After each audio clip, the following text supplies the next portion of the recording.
My dear friends, let us tackle planning introduction. Actually, this is the part of series which encompasses all the facets of planning, including the tools like MS Project and Primavera. Let us begin our journey on the planning with introduction. What is planning and what are the tools of planning? Welcome. Lot of planning engineers and other engineers who want to enter the field of planning have miscomprehension that MS Project and Primavera is planning. MS Project and Primavera are the tools of planning. They are not per se planning. You can use tool in any way you want.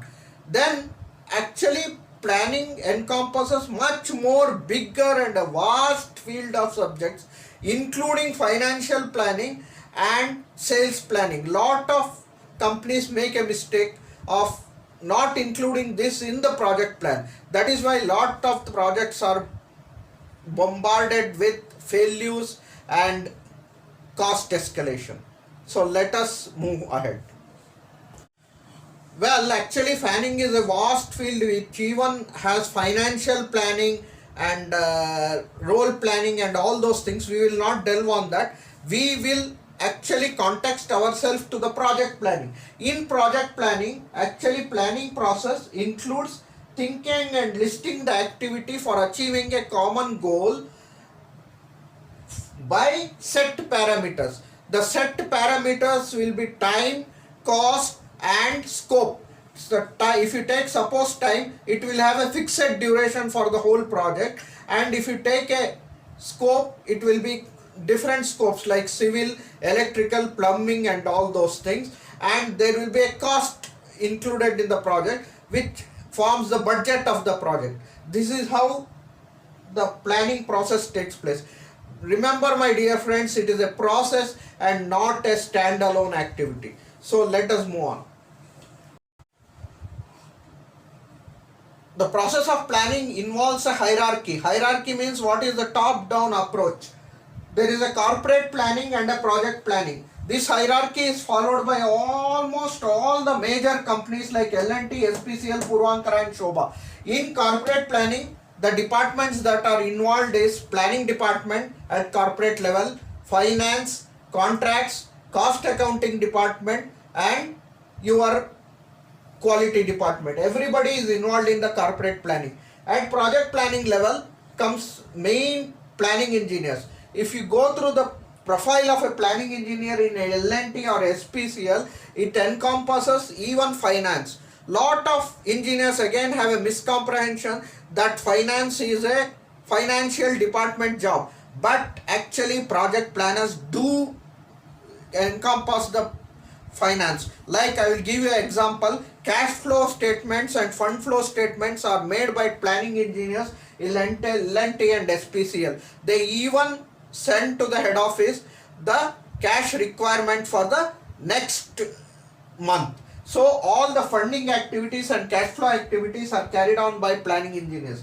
Puravankara and Shobha also forms in the footsteps because all the indents and purchase requests are raised from the site which goes into the corporate, and from the corporate it is approved and the materials are processed. So this is the hierarchy of planning.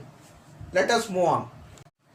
In corporate planning, there are three levels of plan. One is sales plan, or if you are working on the contractor side, it will be contracts plan. When the contracts department quotes for the job, they get all the inputs like what is the duration of the project and what are the milestones. So either from that, or if you are from a developer side, there is a sales plan. The lot of projects fail due to non-integration of sales plan to high level project plan. Actually what happens is, sales people will be either selling more or less than the speed of project. So what happens, there is a cash flow mismatch. So always sales plan should be integrated with high level project plan. Even in contracts and which are the main department of a contractor, actually this anomaly takes place when the contractor quotes for the job with a different parameters and the execution team executes it in a different parameters. So all this plan should be integrated right from sales level to the project level. So next what happens is it moves from the sales and contracts to high level project plan. This is done by, of course, the project department. There might be project manager at site or some managers at head office who do this high level project plan. Then there is a financial planning.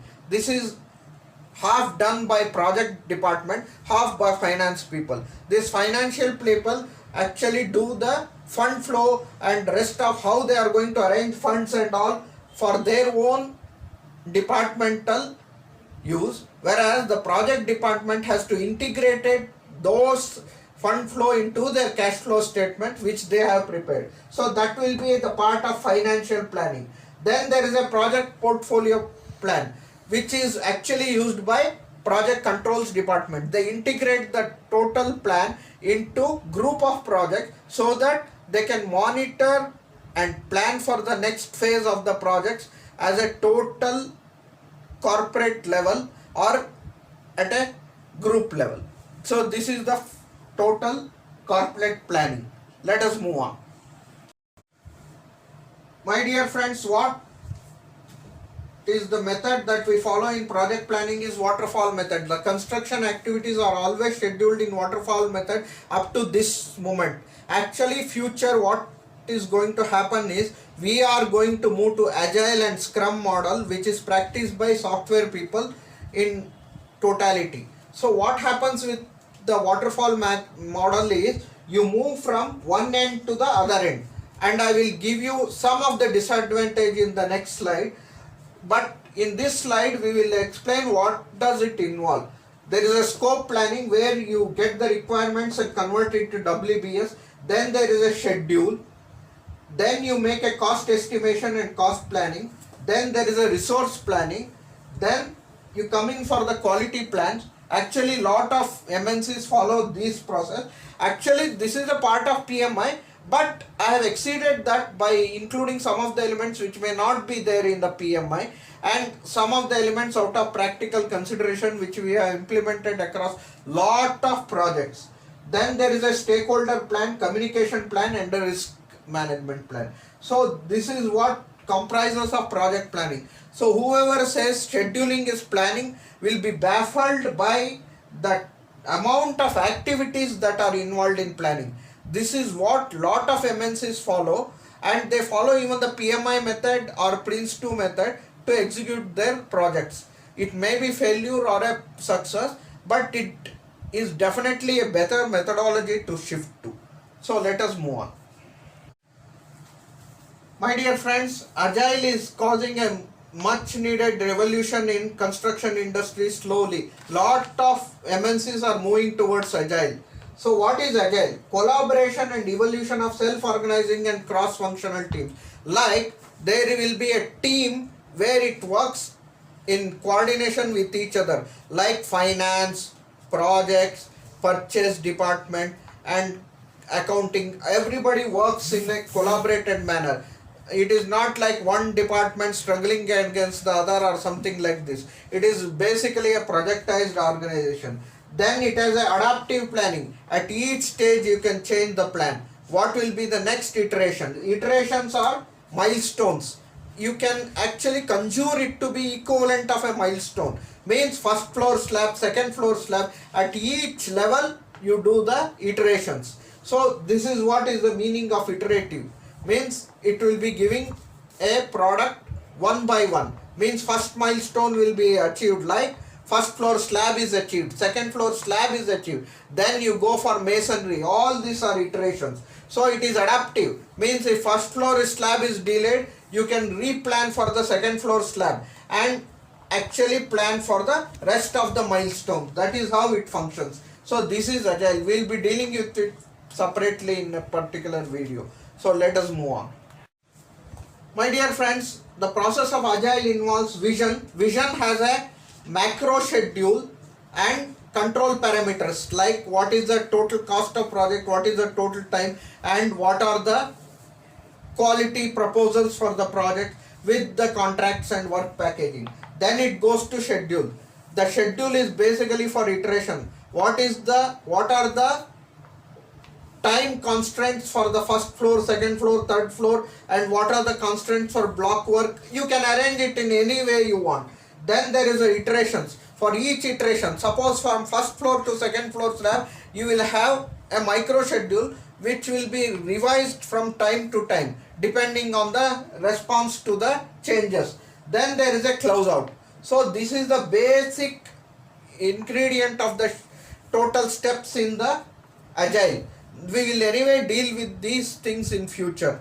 So let us move on to this series of planning, wherein we even delve on MS Project, Primavera, and how to put this agile into MS Project. That also we will be giving that is the thing we will be covering in the future presentations. Even the waterfall method will be evolved through MS Project and Primavera. All those we will be seeing in future presentation. So the next presentation will be on project planning, waterfall method. So we will go through different parts of the waterfall method so that we will understand it in totality. So welcome my dear friends on the journey of planning. Welcome.